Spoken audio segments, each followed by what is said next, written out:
ভালোবাসার টানে ছুটে এলো অনির্বাণ রায়ের বাড়িতে। হ্যাঁ বন্ধুরা, ভিডিওতে লাইক দিয়ে দেখতে থাকুন। বৃষ্টি ভেজা রাতে অনির্বাণ নিজে ভালোবাসা প্রকাশ করার জন্য রায়ের বাড়িতে ছুটে এসে দরজা ধাক্কাতে থাকে। ঠিক তখনই রায় দেখে বলতে থাকে যে বৃষ্টি ভেজা রাতে এই লোডশেডিংয়ের মাঝে আবার কে এলো, কি এরকম করে দরজা ধাক্কাচ্ছে। ওদিকে মোমবাতি জ্বালিয়ে যখন দরজার সামনে এগোনো মাত্রই যখন দরজা খোলে তখন রায় অনির্বাণকে দেখে অবাক হয়েছে। বলতে থাকে যে স্যার, আপনি এ সময় এখানে এত রাতে কি করছেন? তখন অনির্বাণ বলতে থাকে ভেতরে ঢুকতে দিবেন না? তখন রায় বলতে থাকে হ্যাঁ স্যার, অবশ্যই ভেতরে ঢুকতে দিব। থেকে বাড়িতে ঢোকা মাত্র অনির্বাণ রায়ের হাত ধরে বলতে থাকে যে রায়, আমি এখন যেটা বলতে যাচ্ছি আপনি প্লিজ মন দিয়ে শুনবেন। আমি জানি হয়তো বা আপনার এই কথাটার মধ্যে কোনো রকম কোনো সম্মতি নাও থাকতে পারে, তবে আমি মনে করি যে মনের কোনো কথা যদি থেকে থাকে তাহলে সেটা জমিয়ে না রেখে প্রকাশ করে দেওয়াটাই ভালো।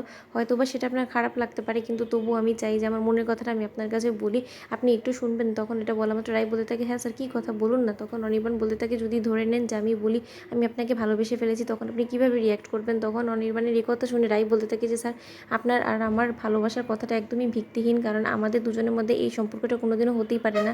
আমাদের মধ্যে আকাশ পাতাল তফাৎ। আর আপনি আমার বস আর আমি আপনার এমপ্লয়ি, এই দ্বিধাদ্বন্দ্বে আমরা কোনোদিন এই সম্পর্কে এগোতে পারবো না। সেসব স্বপ্ন আমার একদমই দেখা উচিত না, আর আমি সেসব স্বপ্ন নিয়ে ভাবিও না বা দেখিও না। কিন্তু আপনি কী কারণে এসব হুটহাট করে এসব কথা বলছেন আমি সেটাই বুঝতে পারছি না। তখন অনির্বাণ বলতে থাকে যে ও ঠিক আছে, তার মানে আপনি ভালোবাসার ক্ষেত্রেও ভেদাভেদ করেন। ভালোবাসা কি কখনো কারো বারণ মানে বলুন তো? মনের উপরে কি কারো হাত আছে? তখন রাই বলতে থাকে স্যার, আপনি সত্যিকার অর্থে কী বলতে চাচ্ছেন আপনি একটু পরিষ্কার করে বলবেন, তাহলে হয়তো আমার বুঝতে ভালো হতো। তখন এটা বলা মাত্র অনির্বাণ বলতে থাকে আমি এখন যেটা বলেছি যদি সেটাই হয়ে থাকে তাহলে আপনি কী করবেন? তখন রাই বলতে থাকে যে স্যার, তাহলে আমি পিছিয়ে যাব। আমি মনে করবো যে হয়তোবা আমার দিক থেকে কোনো রকম কোনো খামতি রয়ে গিয়েছিল, তাই আপনি হয়তোবা বুঝতে পারেননি, আমাদের সম্পর্কটাকে আপনি অন্যভাবে নিয়ে চলে গিয়েছেন।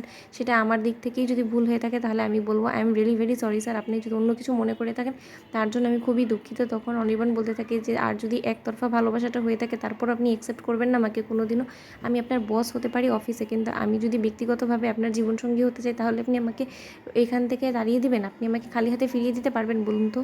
দেখুন রাই, আপনি অবশ্যই একটা কথা মানবেন যে ভালোবাসা কোনো বড়লোক ছোটোলোক মানে না, কোনো ভেদাভেদ মানে না। তবে তাহলে আমি কেন আমার নিজের ভালোবাসাটাকে আপনার কাছে প্রকাশ করতে দ্বিধাবোধ করব বলুন তো?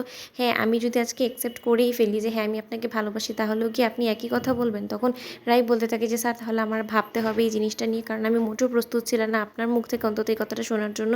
কারণ আমি সবসময় আপনাকে আমার বস হিসেবেই দেখে এসেছি, আর আমি চাই যে আমাদের সম্পর্কটা ঠিক সেই জায়গায় অবধি থাকুক। ওদিকে রাই মনে মনে বলতে থাকে স্যার, আমি জানি আপনি কোন দিকে ইঙ্গিত করছেন, কিন্তু তা সত্ত্বেও আমি আপনার কাছে ধরা দিব না, কারণ আমি জানি যে আপনার আর আমার সম্পর্কটা একদমই বেমানান হয়ে যাবে। সমাজে লোক হাসাহাসি হোক, আমি সেটা চাই না। আর আপনার আর আমার মধ্যে কোনো রকম কোনো সম্পর্ক কোনোদিনও হতেই পারে না।